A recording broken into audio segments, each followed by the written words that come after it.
patterns of conduct, of form. I feel we in the West have gone through a long process of mental development, of spiritual development, of growing up, where we became more and more sensitive to our own needs. And we gained a very deep appreciation of individual personality.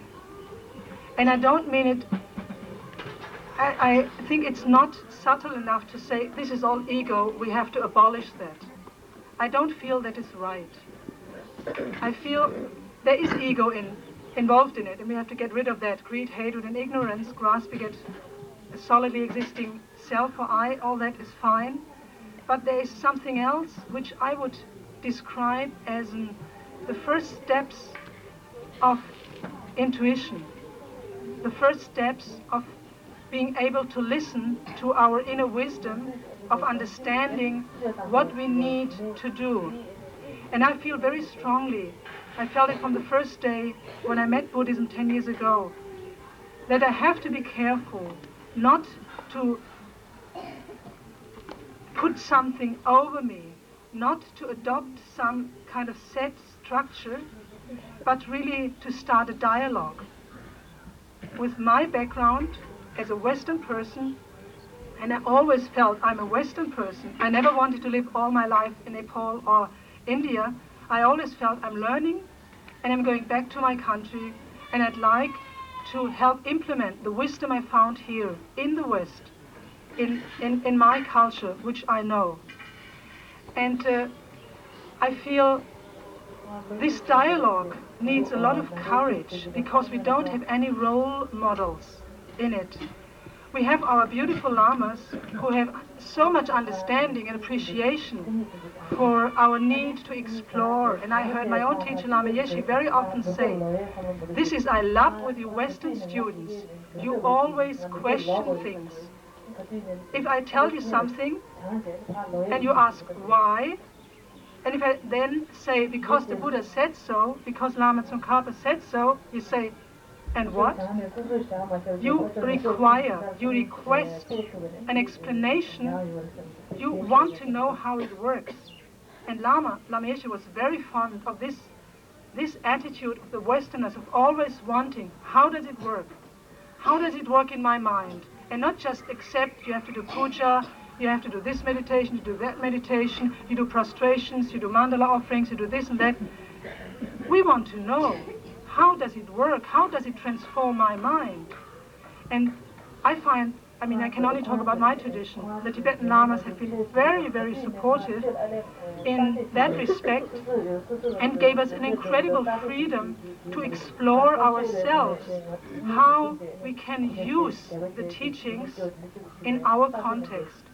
And this freedom they gave us may be one of the reasons why we don't behave so properly, but I feel it's like the growing pains of implementing the Dharma in the West.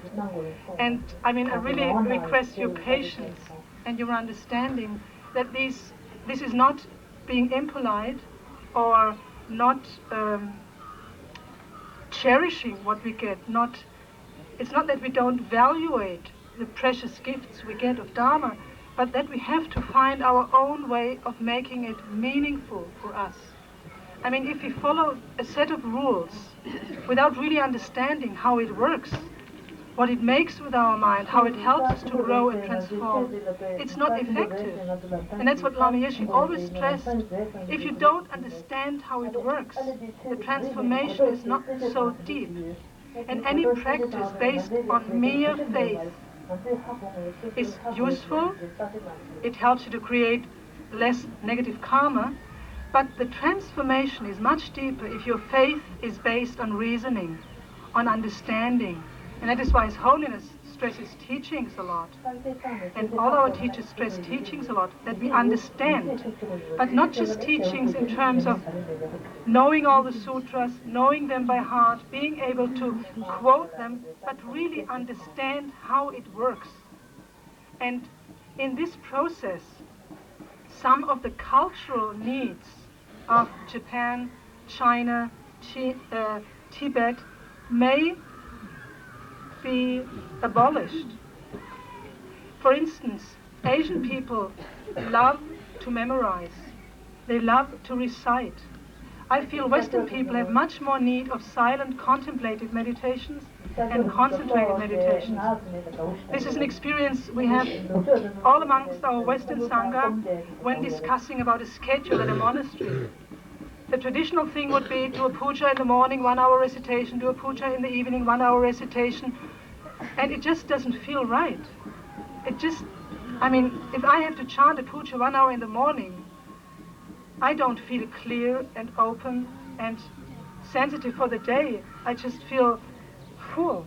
So what I felt, and many of my brothers and sisters from the West feel, a silent meditation in the morning, doing some contemplative meditation, preparing for the day, setting a motivation, working through it, and then do something silent, is much more concentrated, is much more effective in opening our mind for the day.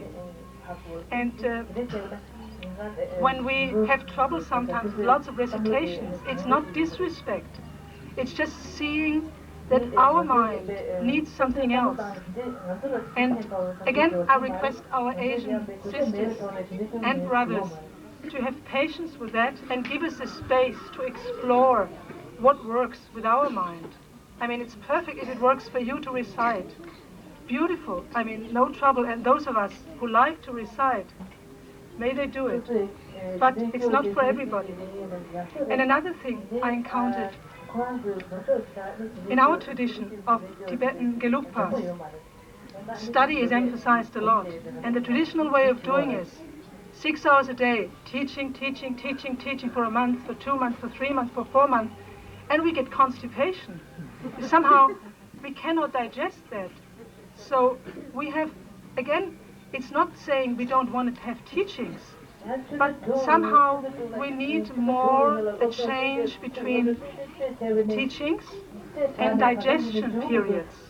And we may need much more digestion period than a Tibetan or a Chinese or, whoever.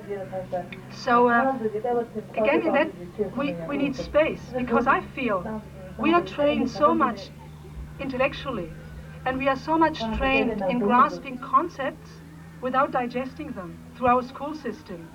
If we don't go through a training period or through a period of meditative understanding, we apply the same superficial approach to the Buddhist teachings and we get stuck here.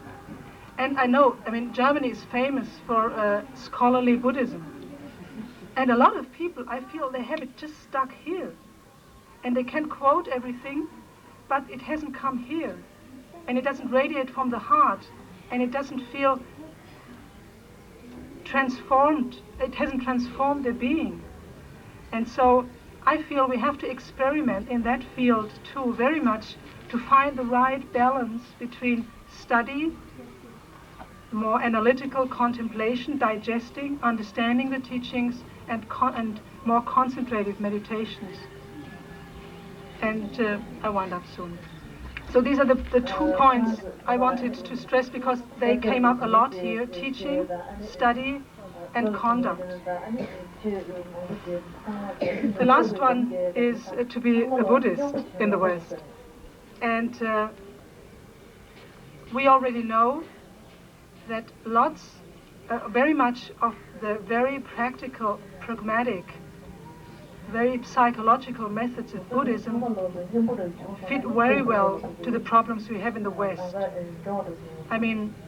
You can take whatever teachings you like on impermanence or dealing with the 3 basic delusions, greed, hatred, and ignorance, and you can apply them on a very practical level, even on a level of counseling. I feel I'm myself very often in the role of having to counsel people in the center. And because I haven't had a special psychological counseling training, but just the basic meditations of Buddhism on death and impermanence, on loving compassion, on dealing with hatred, on dealing with loving compassion, dealing with attachment. They are very, very valuable in counseling situations. So I feel if we can explore the field of psychology and therapy in the West and see how there are parallels with practical Buddhism, applied Buddhism, we'll find a very, very rich field of methods which we can offer in the West, which are understood in the West by people. And that's one of the reasons why I like to study, but I prefer simple teachings which are applicable, which can be understood by Western people in these kind of counseling situations. So anyway, I'm pretty happy to live as a nun in the West. It's difficult without a monastic support, without many monastic structures. But I like to be a pioneer and find out with others together what we can do, how we can best implement these teachings in the West. I thank you very much for your attention.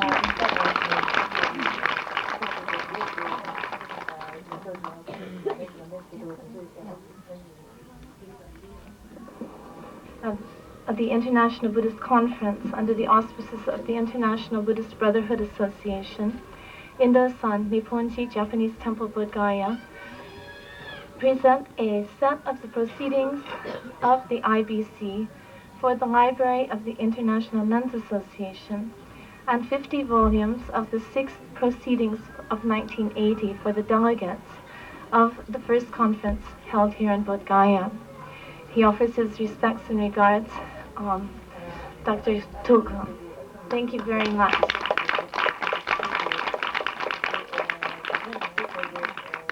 So this set of volumes will be kept in the library of our newly found Sakyadhita Association. And those who are comfortable with English can please take a volume of the 1980 proceedings. It has some interesting talks in it. Today, with the tea, we have some snacks that have been offered. First of all, some Chinese snacks from the Institute of Sino-Indo Buddhist Studies in Taipei, Taiwan, and some Tibetan kapse presented by the Mahayana Buddhist Nunnery in Tilokpur. The tea itself is being offered by the Buddhists of Singapore. So please help yourself.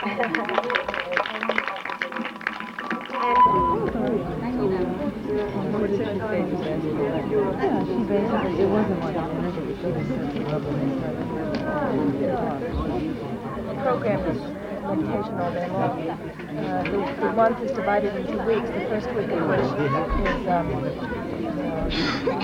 everybody does the same studying practice. The second 2 weeks you do the same before 7 a.m. and after 3 p.m. But in that space in the middle, you have that time to explore your own, and that doesn't bother the lay community at all. They think it's great. And then the fourth week is work for the monastery.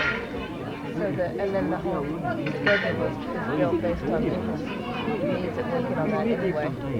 So it doesn't. I mean, given that everybody's explored far enough to have landed in Buddhism, in this Buddhist practice, so that it's not going to be too off the mark, it seems to be plenty of way to continue to work in the ways that are relevant to one's own personal growth process. It makes sense. I'm wondering what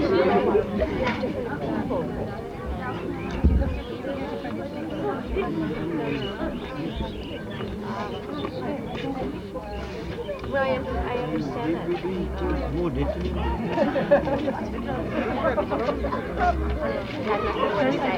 I lived more than 1.5 years as a nun without other nuns. And I tell you, I have an incredible need for living with nuns. In order to share, for me this time and age is not so precious that I have inspiration to talk. How do you deal with this? How do you deal with that? How do you understand this? How do you understand this? And I feel that's happening there.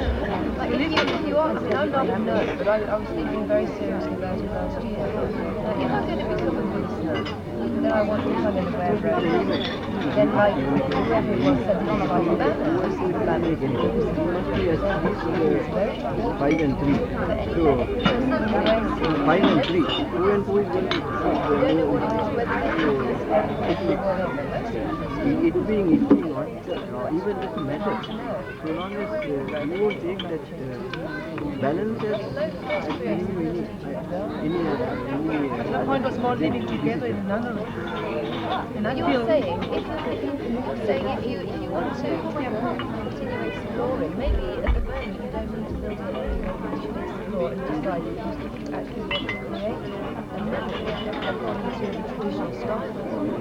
There's a traditional way of how Buddhism has been propagated.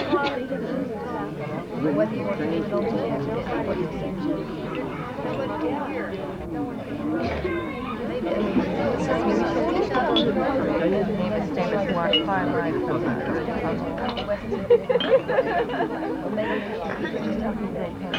It really seems to me that it's unavoidable that in order for Westerners to have a certain amount of space in the question things to experiment, it seems to me that it's unavoidable that at times that's not going to look so good. And especially in the eyes of Asians, it is going to be somewhat of a gap. I really think it's unavoidable that we can't turn ourselves into Asians. We are what we are as Westerners. There's going to be a gap there. At times that we just feel that all our questioning or all our experimenting is going to disappear. And I don't think we really want that. Are you talking about what we look like when we come here, or what we look like when they come to us? You're even what we look like to each other. But to each other here and to each other in the West. Both. Just the individuality which seems to live here. It's very, I mean, it looks like dress and hair and stuff like that. Also way of speaking, manners, other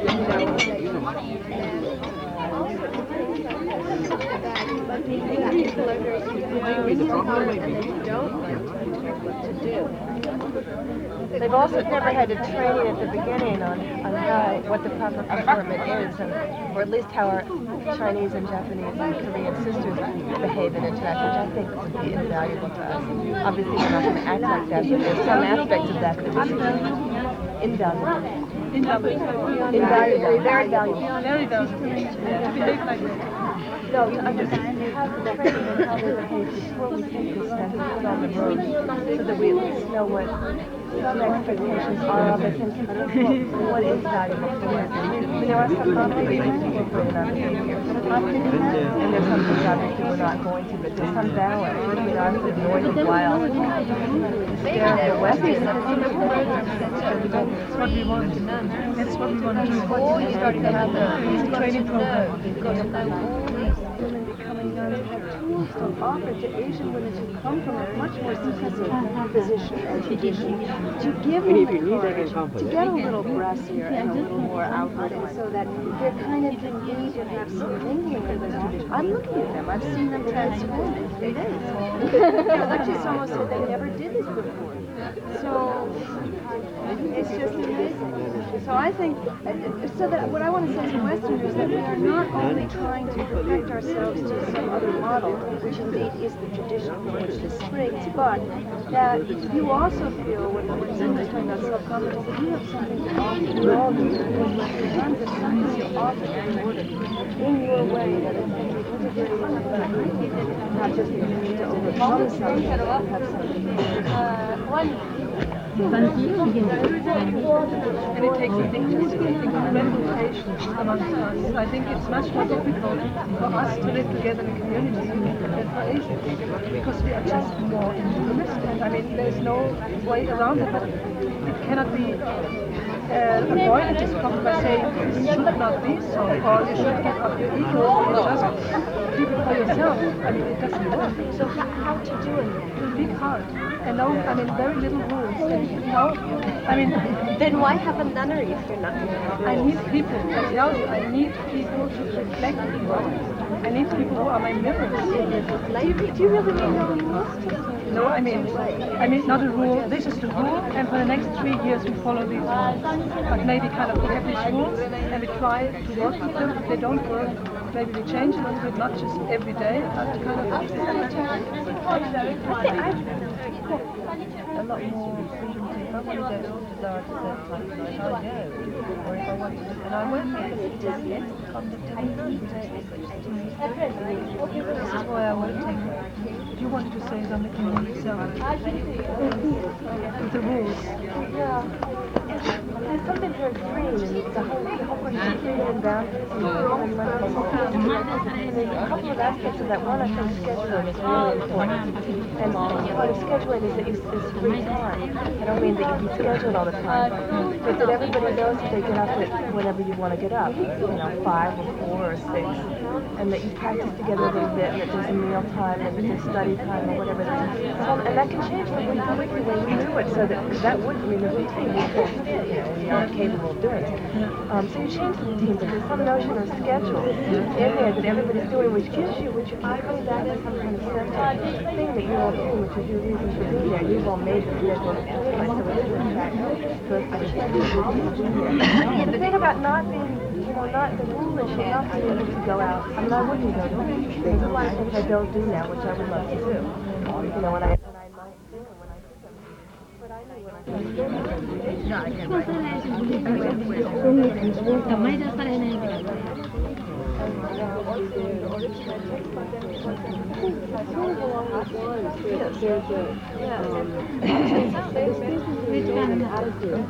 that has to do with something that comes into recognizing working with emotions rather than or in Vietnamese. It is the Japanese pronunciation of the ancient Chinese pronunciation of Sanskrit. So Chinese do not understand it. Well, of course you could understand somewhat better than me, but it is not his spoken tongue either. In fact, if you know Sanskrit, you better understand all the chants because it's more important than speaking languages. So, we do at my center some translating primarily British, but also Japanese students, and of course Vietnamese. And we very carefully set out our daily chant by looking at the psychological effects upon people and observing our own, the effects upon us in doing this kind of chanting. And so it's very, the English chanting is very good for the understanding of what is happening. And the Sanskrit chanting or whatever is very good for the resonance. How can you adapt to the Western until you understand it, until you know it? And that takes a lot of study. And yes, there's some obvious things perhaps which need some modification, but such as having chairs in the back of the meditation hall for people who can't sit on the floor, But I get very concerned when people want to jump in and do what they think would be a beneficial change because we don't know yet. I don't think that we shouldn't change, but let it organically grow of its own because it's going to in America. And it's going to do that. And Bad to mixed traditions. That doesn't really help them. They're already mixing. And I just wonder. I can also see why people are alarmed at that. I have some feeling of that myself. Would you like to say something about it? Because your tradition is the one I know. They take at least 2 herbs. It takes, let's say, Zen style eating. It takes, I feel from the Tibetan tradition I know, Rupa is the one who kind of seems to select from other traditions. Is that right? No, I mean it is in a way, but I don't want to hear too much. She's already heard my opinion again, which is in contradiction to what she said. I think she should get that money. But Trungpa Rinpoche does not do that. And we have a very clear sense of lineage. And we know exactly who our teacher is, who our teacher's teacher is, and what tradition we belong to, and where, we know, and what the teachings are of our tradition. And what tradition is, it takes form from the traditions which seem useful to the American, to the Western experience.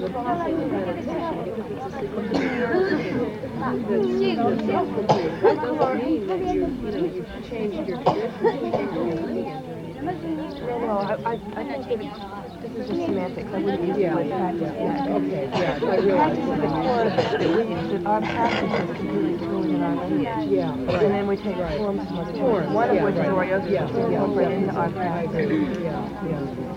So is the question for, I want to just the question that was raised about American ordination is there needs to be a choice of either melange of traditions or it's chosen to be a number one. Is that what was raised today? Different people have suggested doing different things. Maybe those are some of the possibilities. I mean, it seems clear that for the Tibetan tradition, the Dalai Lama has been rather specific in what he thinks can happen and the direction it goes. So for the Tibetans, it seems rather clear.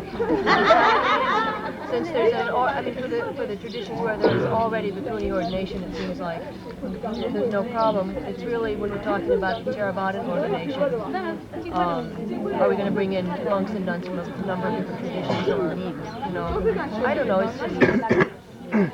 I think really I'm just, that for myself, because I feel so aligned now with the whole lineage of teachers who teach the particular meditation practice that I'm doing, that maybe what I'm talking about is in some ways a unique problem, that I have one tradition of ordination and another tradition of meditation, which I myself have not quite put together. So, the vows are the same in all and so that it shouldn't matter whether you take that perhaps the vows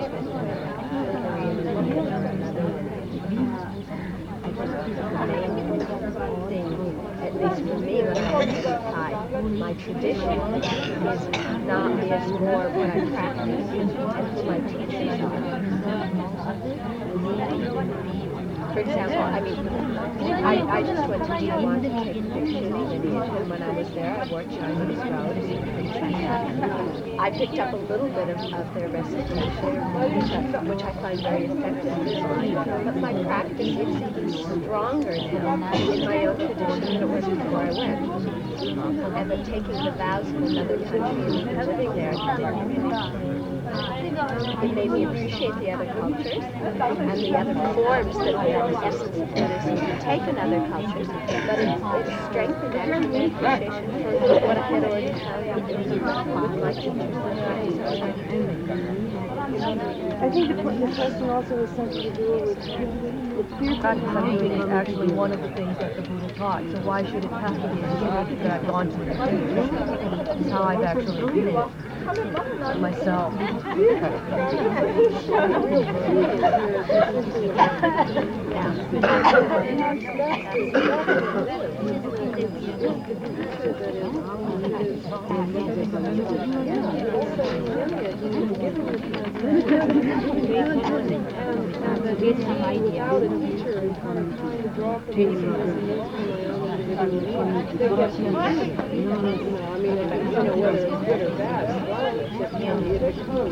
very confusing because it doesn't hang together, but I think it's also because the accessibility of teachers, whether because of language, because of where we are, because of it's a big problem. That's a big problem. And spiritual materialism that Trungpa talked about is so real. It's hard, really difficult, but I think it's something that's very important to value, and I think that's why, a place like Gompo Abbey might function, is because it's got that connection. Yes. The group that I was in started with a general discussion on how is it that Westerners can take the time and space that we seem to need for questioning and experimenting without looking bad. I mean, it doesn't have to be that we look bad to the Asians or even to each other. Is is there some way around that? And we discussed that for quite a while. And several different points that came up around this. One was that we felt quite strongly that if there were more preparation and more training before taking robes and before going into a monastery or an Asian situation or whatever, there were more training before ordination so that a person had more of an idea of what to expect, that this would be really helpful. Am I too close? Another point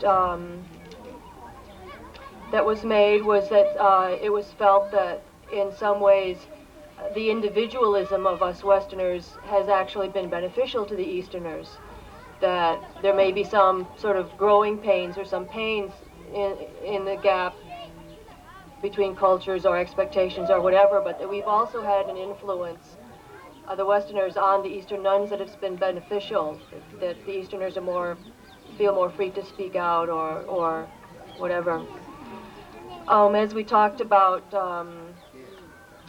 this question of do we have to look bad in order to give ourselves more space, it seemed that what we came up with in general was that now that we can acknowledge that we do seem to require more space and freedom than the Asians, that it seems that it should be possible to actually work with that and bring it into the forms. In other words, learn in ways of either scheduling in freedom or free time, or scheduling in ways of channeling our energy so that we don't end up just trying to mold ourselves or repress or whatever. Discussed briefly mixing traditions in the West, and the general feeling is that there are a lot of dangers in this and that a lot of care needs to be taken, that the Westerners, especially in America, I think, are very prone to dabbling a little bit in this, a little of that, and trying to mix traditions. And the feeling is that the lineages and the traditions need to be preserved and yet also adapted in whatever cultural ways or whatever ways are necessary, but that it really is confusing to mix traditions, and there was just a general discussion around that. One point that was made was that we don't seem to have in the West yet teachers of the stature or the clarity of mind or the development of the Asian teachers. And until we do, it's the Asian teachers that have the clarity of mind and the development that we can trust and look to for guidance.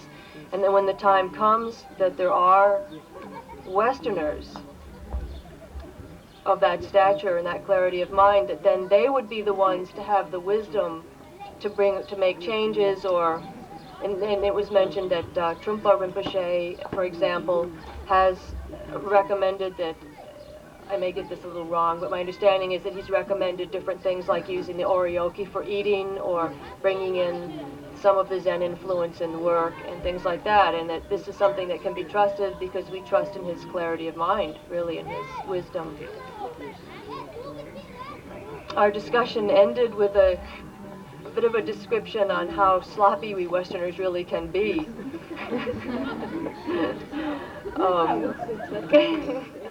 And I don't know if I put that too strongly, but that we really seem to lack the discipline or the willingness to even engage in discipline at times. And it was pointed out that we go into monasteries, we become ordained, we go into a discipline because we know we need it. So once we go into it or go into a monastic situation or become ordained, that then we can't bellyache about the discipline. I mean, we've really gone into it because we know we need it. So there was just sort of a discussion about that, and at that point it ended. Thank you. Well, the first thing that was mentioned was an invitation by Venerable E. Han, who invites everybody to the new temple in Los Angeles when it's finished, which would probably be by the end of this year. And that's the Shilai Temple in Los Angeles.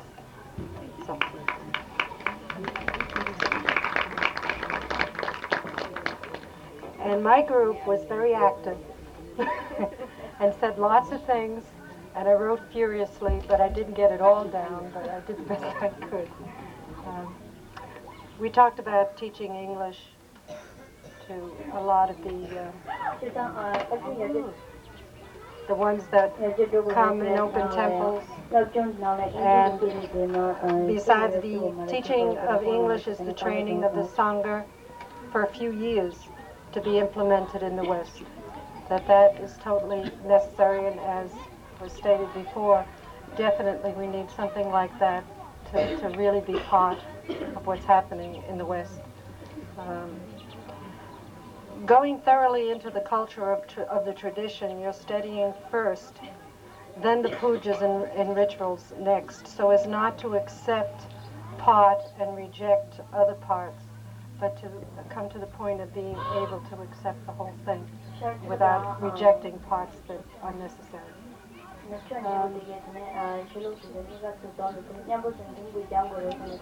Then it was also mentioned to embrace and be in all the traditions and feel the oneness of us all.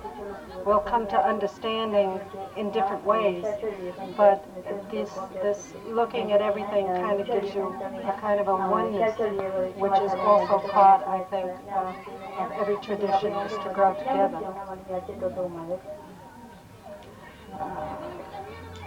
English chanting for understanding, Sanskrit chanting for sound and tone.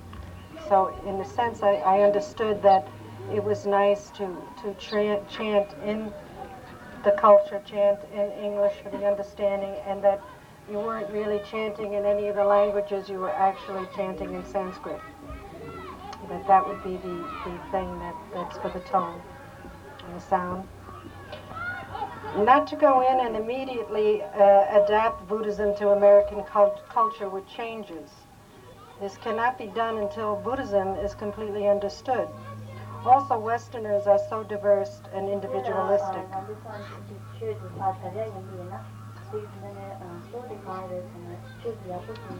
Then it was said, one digests all one can of the complete tradition and then translates it into one's own language so as to understand it from their own culture. As in teaching meditation, one is taught and does it having the experience of that meditation and then teach it. The more the teacher has experience, the more they can give to the student. Experience with understanding the student's problem can be done without great enlightenment, but with a seeing, it comes with a seeing from where the student is asking the question to their problems, usually. The problems seem to be the same in all the centers, with certain different overtones, but actually the problem itself, the problems seem to be universal. The danger to the Western student in their desire for quick enlightenment by going too fast, too much, and a mixture of everything. Maybe this will work, maybe this will work, maybe this will work. And this intensity of maybe meditating for 10 hours, maybe, next week they can get enlightenment or something. So there's kind of an anxiety on a Western thought.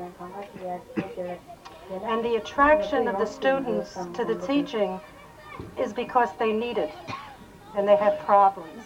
And maybe that's part of their anxiety to have quick enlightenment, is to have a solution to these problems that they have. One mustn't take one of the problems of the students when they're not equipped to handle it. Like sometimes a student has very big problems and you try to counsel him and everything, but you're not really equipped with all the background to really help him. But pass him on, suggest somebody else that can handle it. Send him to somebody with more background in his problem. nurturing and encouragement to the student and cautioning him not to go to the extremes. This is the beginning. If a meditator has certain problems, it usually means he's attached too greatly towards something. The thought is there to be able to accept and let go, to learn that balance as you're learning meditation or any of the practices. And don't encourage extremes ever, but show the middle way. It was also mentioned about chanting is a meditation, and people like it, but it takes a long time to see the benefits. And of course today the West wants the benefits right away, but if you explained it and they like the chanting, then this is a good way for them. But then again, everybody, different people need different things within the practices. There's chanting, meditation, pujas, many other practices, and people with their diversity in the West would take on and should be encouraged to take on what feels comfortable for them. And there was much more that I didn't get.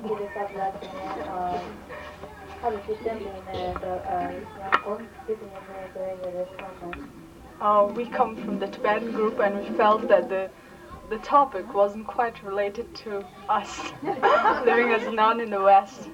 So we decided to introduce to you one of the oldest experienced nuns in our group, who is also the head nun of the Ganmen Choling Monastery.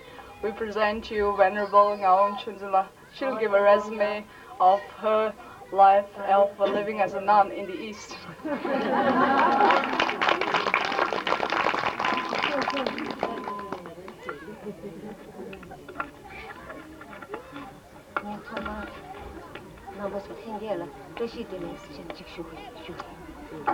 She would like to convey to you her Tashidle or her auspicious greetings.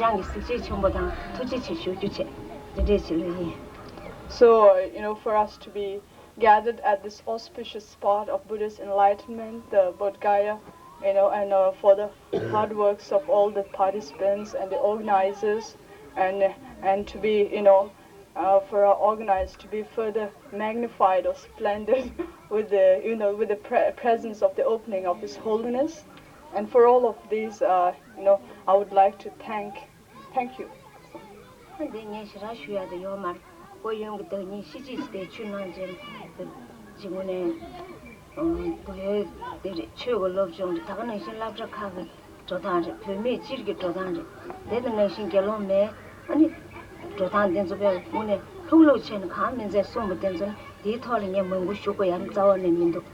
So I feel that I don't have much to express, especially in amongst so many learned people that are gathered here, excelled in Vinayas, excelled in diplomas, excelled in Bhikshuni, and so forth.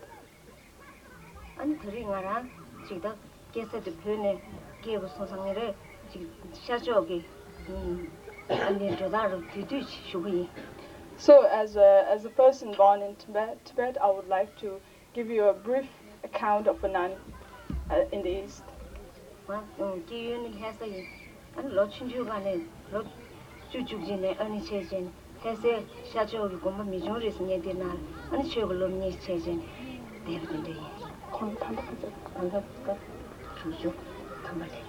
So I've been a nun since around the age of 10, 11.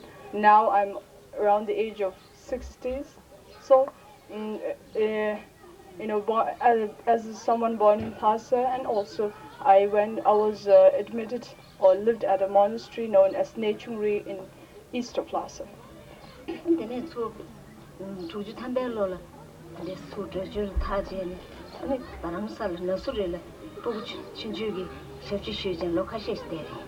After my period as a nun until 59 in Tibet, then in exile, I've been working at the children's village as a foster parent.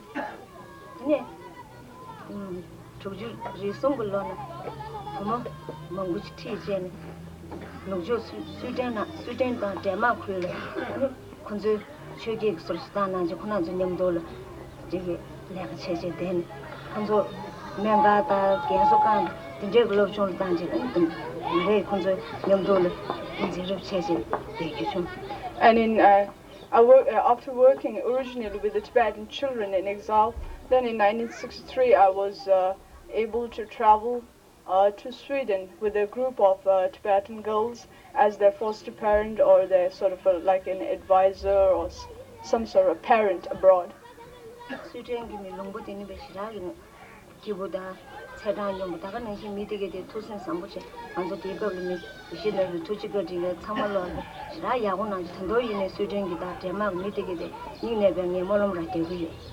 So,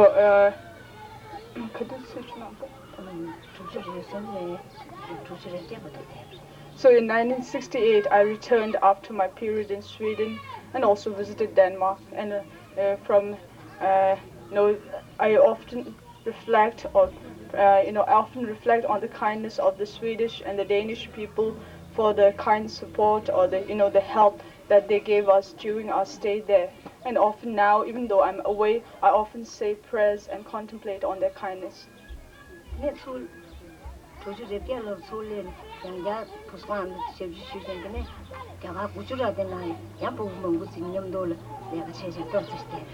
And then also spent, after returning from Sweden in 68, spent some time working again with young Tibetan children in the settlement in Gujarat, a state of India.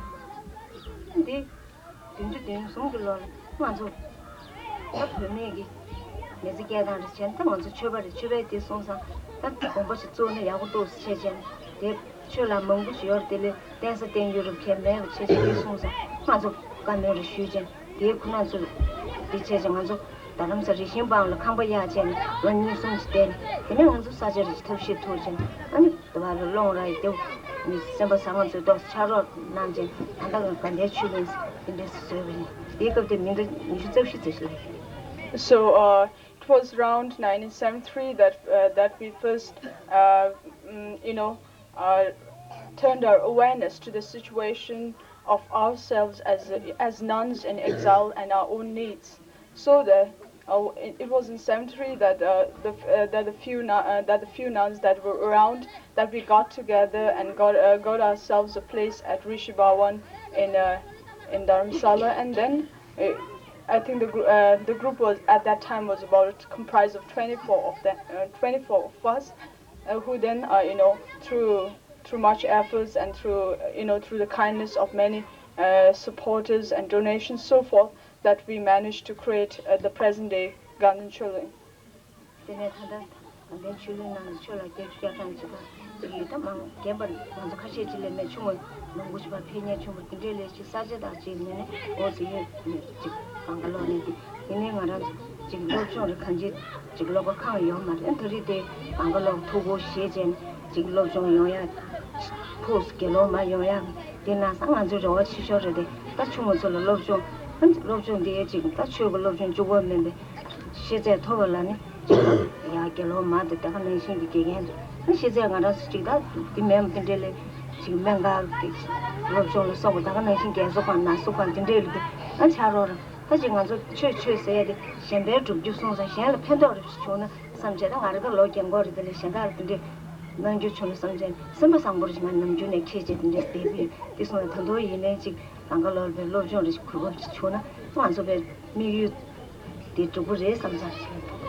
So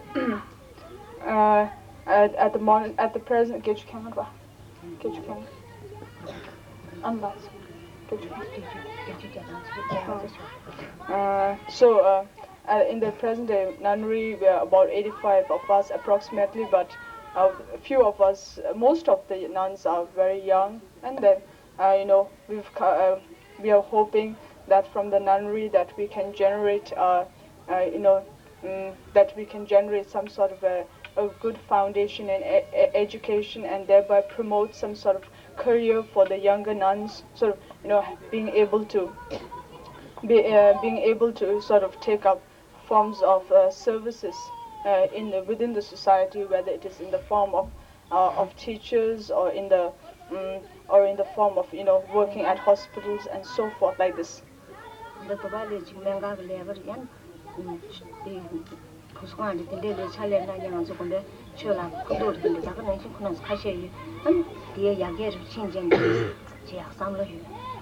So there are already members of the nunnery involved in teaching and so forth, and so we hope to expand this limited number into many more, by developing the younger nuns at the monastery.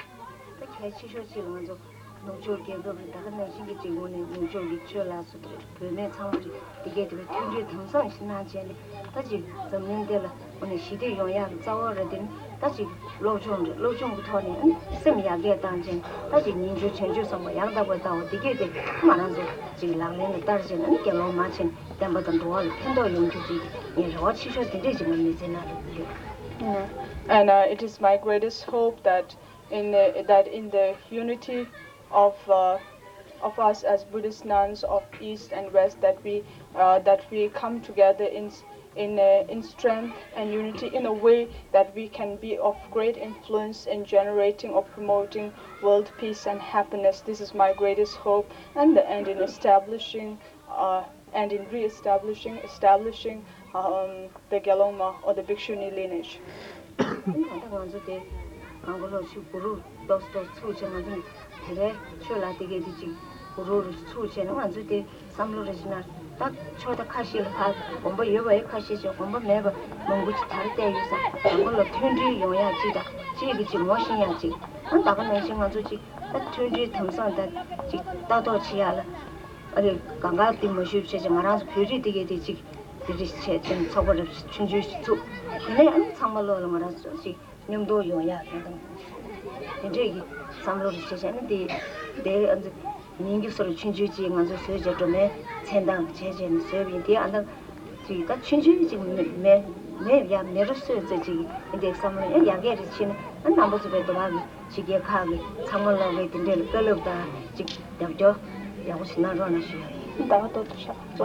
And so the other thing, the last part of our talk, the other thing that we have to be thankful to this conference is in getting the Tibetan nuns together in this kind of way, and so as what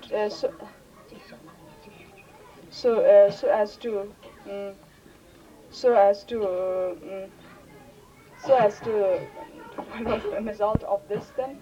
We decided to form sort of a central body coordinating all the Tibetan nuns and nunneries, and we've sort of crowned this central body as the what was that? Aryatara Welfare Association. That is our way of introducing.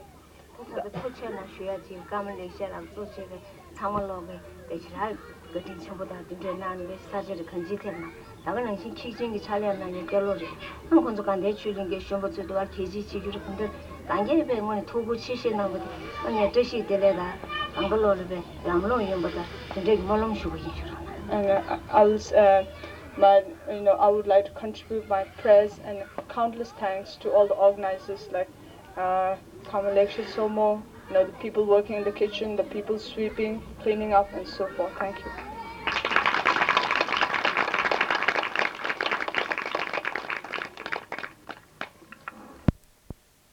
If I just talk like this, is that okay? Yeah. Yeah? Is it working? Well, we'll find out. Okay.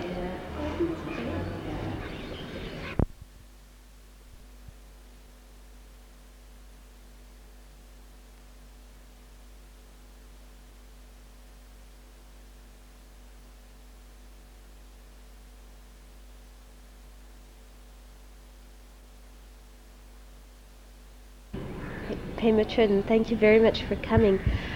Can you talk about and tell us something about how you became a nun and your background? I've been asked this question many times, as you might imagine. Well, first of all, my history is that I was, before I became a nun, I was married for 14 years, had 2 children, and was an elementary school teacher. And how I became a nun, I suppose, was that when my marriage ended, it was a time for me of real misery. I was very unhappy, and but more than just being unhappy, there was such a sense of reality having sort of bottomed out on me that I didn't really I had this sort of sense of intense anxiety and groundlessness, which caused me to start looking for some kind of answer to this pain. Also, I had a lot of anger against my husband, and I was, in my life before that, had never had a lot of anger, and I actually was somewhat tormented by my image of myself and how I was finding myself.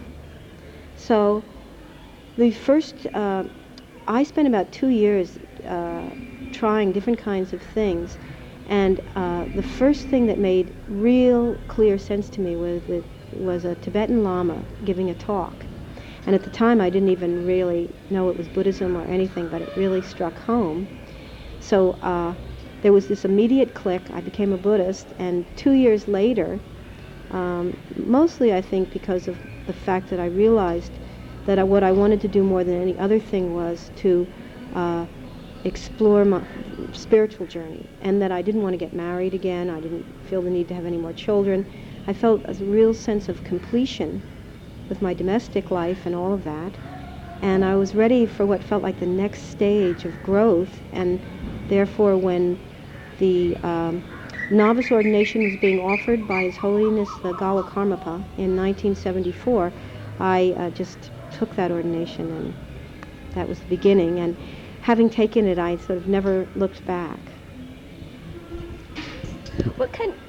Was it difficult for you at the beginning to become a nun? Because in 1974 there wasn't very much in terms of Dharma going on, so you were virtually alone. Was that difficult? Well, when I hear the stories of other people, the outer circumstances are very similar to mine, which I will talk about. But I have to say that for some incredibly good reason on my part, some good fortune, I never experienced it as really difficult, or like I never had any thoughts of, this is terrible, I'm not going to do this anymore. My situation was that His Holiness the Karmapa told us when we were ordained that there wouldn't be any way, we wouldn't have any support system financially, and that we should expect to work until some kind of situation arose for us, that we should seek out right livelihood. And, you know, he sort of put these thoughts in our mind from the beginning. And he said, and if you have difficulties with precepts, just always remember to keep the major 5. And he felt that was possible out in the world in a lay situation. So I, after being ordained for 6 months, my first 6 months were spent in a meditation center and quite, secure. Then I went home which was San Francisco, California, lived in a Dharma center, and worked in a public school teaching. So the only thing that was a little difficult then was that part of the day I wore my robes, that was in the Dharma center, and the rest of the time I wore ordinary clothes, and it felt a little schizophrenic. But it didn't really drive me crazy or anything like that, because I was getting a lot of good experience with studying the teachings, meditation, and actually starting to teach myself. So my dharmic needs at some level were really being met. Then at the point when I might have just begun to get discouraged with this kind of dual lifestyle, I was given the opportunity to move to Boulder, Colorado, where the main center was, become the assistant of the head of practice and study in Boulder. And from that time on, I never had to put on lay clothes again, even though I still had to live in a I lived in a household with a family who had young children and so forth. And then after 4 years of that, then I was moved into a Dharma house as the head of practice in that house. And from that point on, I continued to I always could wear my robes, as I had been for the last 4 years. But also then I was finally in a situation that wasn't domestic, you know. And then the next thing was Gampo Abbey, where I am now. So I've had this sort of gradual moving towards more and more ideal situation. And but I know those very same early experiences have been extraordinarily painful for many people. What changes have you seen in yourself since you took ordination? Less crazy. I think really what has happened to me because of the ordination, first with the novice ordination and deepening when I took the full ordination, is sort of that all my energies come to one point. It's like some kind of, first of all, I experienced some kind of stability of mind because I knew what I was doing. And even though I was working in a Dharma center, doing a lot of clerical work and organizing things and so forth initially, it was all that was for the Dharma, though. There was nothing, it wasn't like I was distracted by the relationship here or wanting a career here or thinking I should go back to school there or something like that. It all had to do with my Dharmic journey. So first came a sort of feeling of stability of mind, kind of one-pointedness. And then that began to grow into some sort of sense of my spiritual journey just continually unfolding beneath my feet. I mean, a very strong sense that I was on the right track for myself and that the whole thing had tremendous energy and forward movement. So my life has felt, since I took ordination, like it had a great meaning for me. And I'm glad to be alive, and I don't feel I'm wasting a moment, that kind of feeling. You know, many people, when they first meet the Dharma, they find it very difficult to find that same stability of mind. They will run from one tradition to the next, from one teacher to the next. Even they find a tradition in the teacher, then they think, well, I'm working, I want to meditate. I'm meditating, I want to work. What kind of advice would you give for that kind of personality, for someone who finds himself in that position?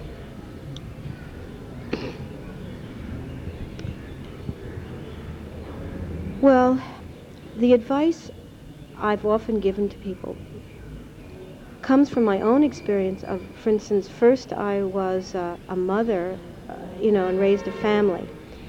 And during that period of time, I didn't know about the Dharma yet. And I always thought that was another bit of good life, good karma for me, because I just raised my children. And I loved doing it, and I put all my energy into raising them, and I never felt, oh, I should be doing something else, or this isn't enough, or it's limited. Therefore, the children, at fairly young age were very confident, could stand on their own feet, were happy, well-balanced. When I became a nun, they took it in their stride, were even proud of me. In other words, if you do what you're doing fully and well, it adds up to that you never have any regrets about your life.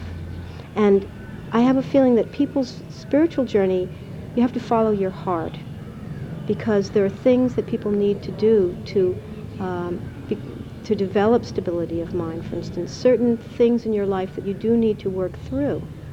So some sense of what your life seems to be giving you, to take it and do it fully and wholeheartedly, and then it will evolve into the next stage, and things will keep developing that way. So I think it's best to,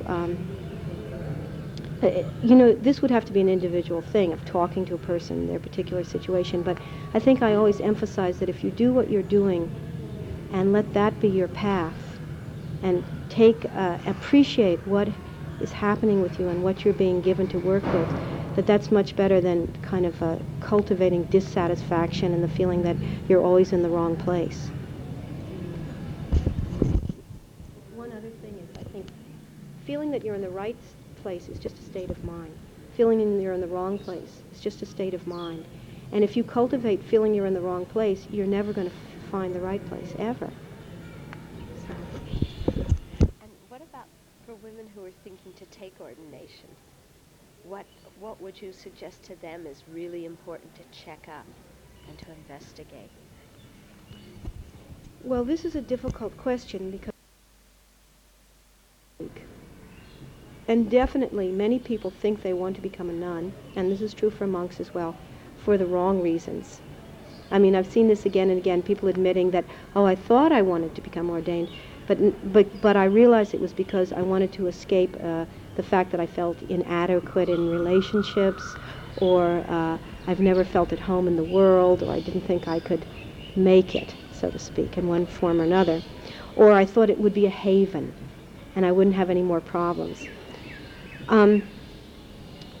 So I think what's needed are monastic places, monasteries, nunneries, and because then an individual can go there and they can actually live in the monastic atmosphere, start to see what it's like to be a monk or a nun, and then they find out. They know really quickly, usually, once they're given that kind of freedom. So, for instance, I'm associated with Gampo Abbey, which is a monastic institution for men and women in Nova Scotia. And we have a plan that no one would become ordained until they'd been there with us for 1 to 3 years. 1 seems like very short, but sometimes people, we know them well, we already know all about them.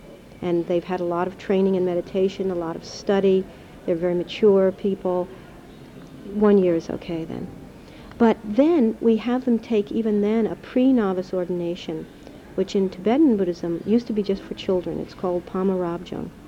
So they shave their heads, they put on robes, they feel like nuns, they feel like monks, but they actually haven't made the full karmic commitment yet. That's for 2 years.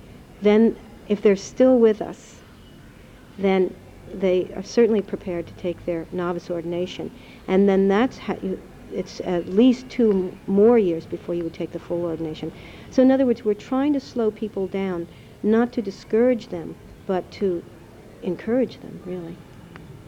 So that's my recommendation now, is to come to such a place, and hopefully many of these places will develop, and really find out.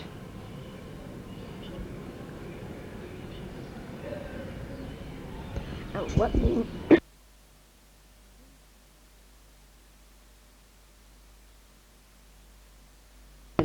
So wonderful.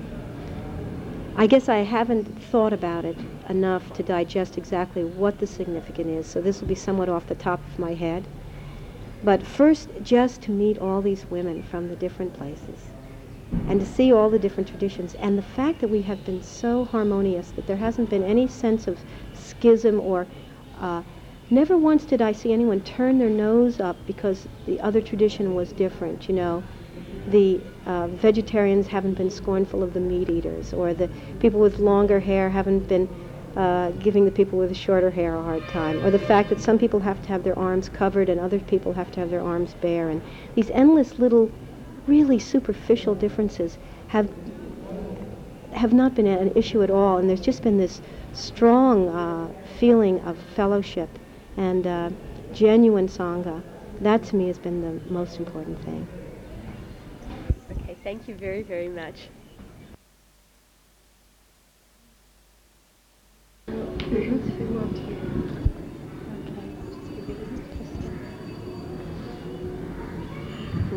Please, can you tell us how you became a nun, how you made that decision to take ordination? How did you make the choice to become a nun? Was it a difficult thing? 2 times, right? Yeah. Okay. What kind of changes have you noticed within yourself since you took ordination? Has there been a lot of change within you since you took ordination?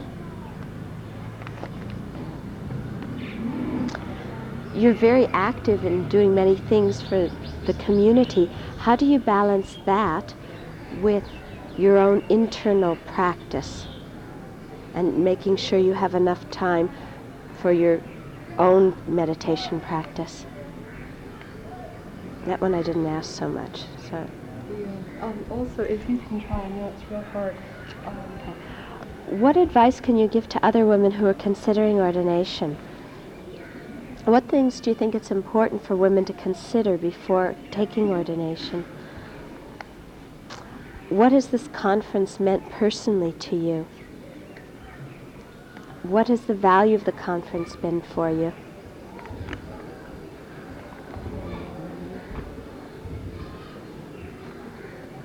Some of these I didn't really ask very much at all.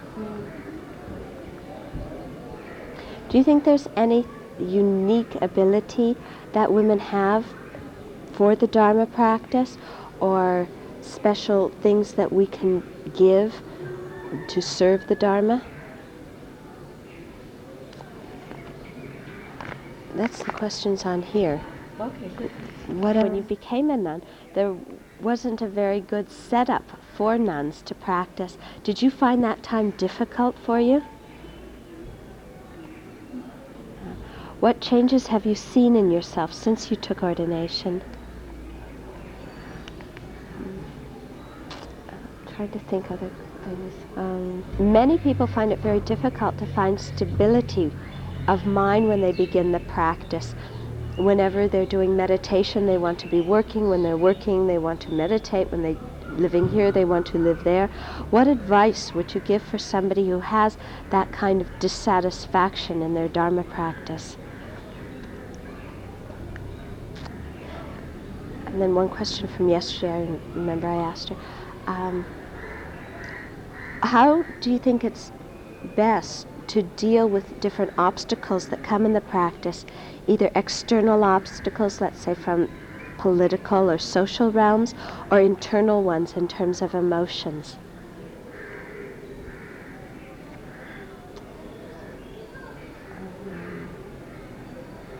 Sure, yeah. No, I don't mind complaining. For women who are considering taking ordination, what things would you advise them to consider well beforehand? Okay, good. Now, if you could just sort of look in various ways, you're listening to somebody speaking and answering, and they're carrying on. Yeah, well, I remember it was pretty much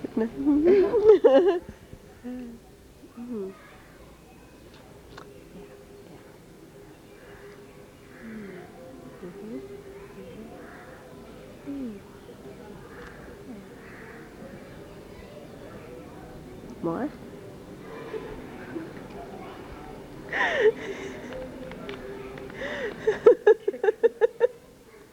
I knew I was in the high school play for some reason. At this monastery, how do you balance that with your own meditation practice, your own Dharma practice? Do you find that do you find that the work has shown you different aspects about your personality that then give you the opportunity to understand the teachings in a different way and to integrate them more into yourself?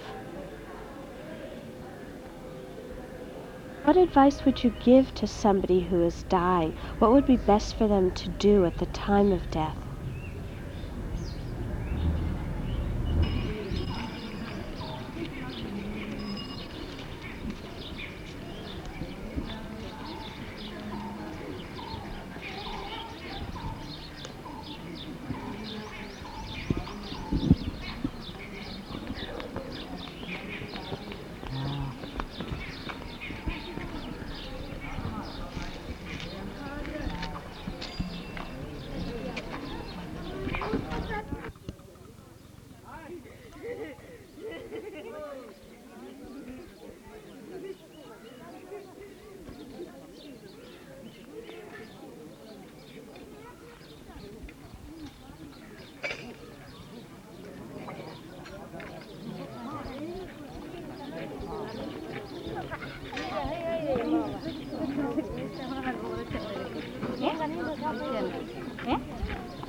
पापा को थोड़ा नहीं खींचेंगे। चलो ना ऊपर चलो ना। ऊपर चढ़ना यार, देरी क्यों कर रहा है? आओ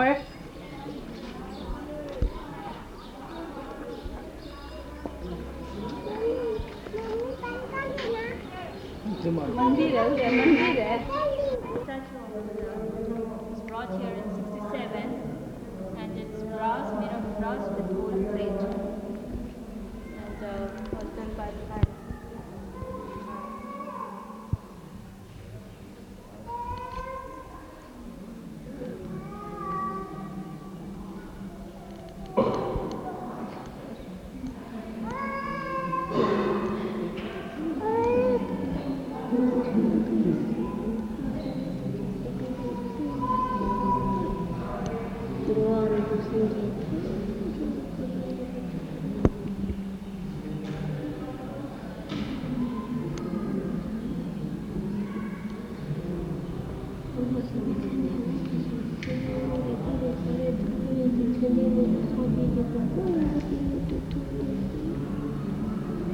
Glory to Sangita.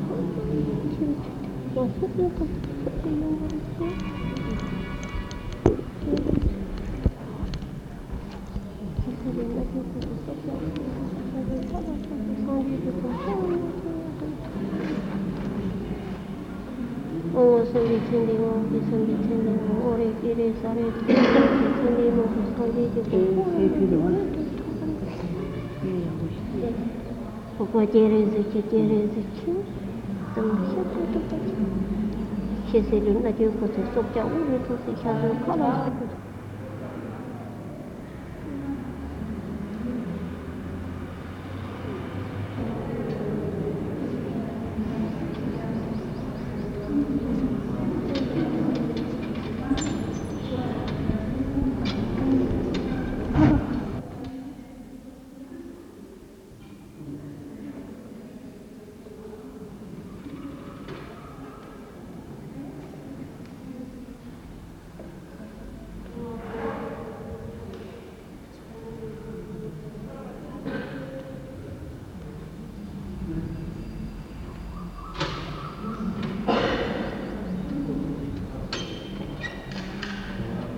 근접이야.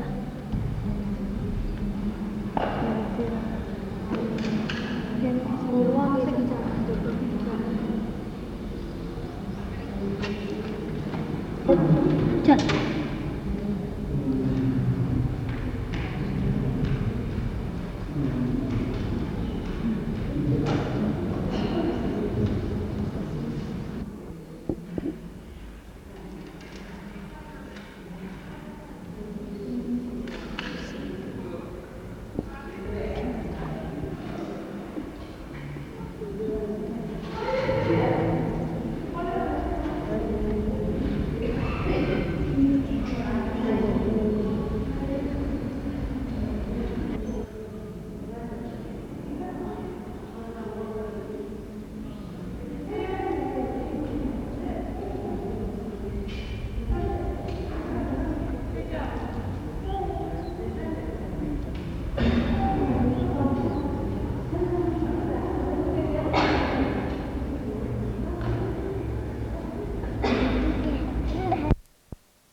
Want to say goodbye?